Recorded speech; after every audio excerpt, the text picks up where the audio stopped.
पाकिस्तान में तवानाई बहरान के बायस अवाम बड़ी तादाद में सोलर सिस्टम्स की तरफ रागिब होने लगी। माहिरीन शमसी ने सोलर पैनल से मुताल्लिक एक हैरानकुन इंकशाफ कर दिया।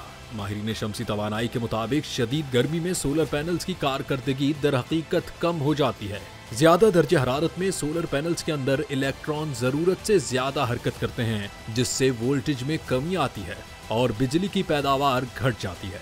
जदीद सोलर पैनल्स 15 से 25 डिग्री सेंटीग्रेड में बेहतरीन काम करते हैं और 25 डिग्री से ज्यादा गर्मी पर हर इजाफी डिग्री के साथ कारकर्दगी में 0.3 से 0.5% कमी आती है। पाकिस्तान के कई इलाकों में दर्जा हरारत 40 डिग्री से तजावुज करता है, इसलिए माहिरीन मशवरा दे रही हैं कि पैनल्स को सायादार और हवादार जगह पर लगाया जाए और स्टैंड का इस्तेमाल किया जाए। याद रहे, मोनोक्रिस्टलाइन पैनल्स आम मौसम में बेहतर, जबकि पॉलीक्रिस्टलाइन शदीद गर्मी में बेहतर नताइज देते हैं।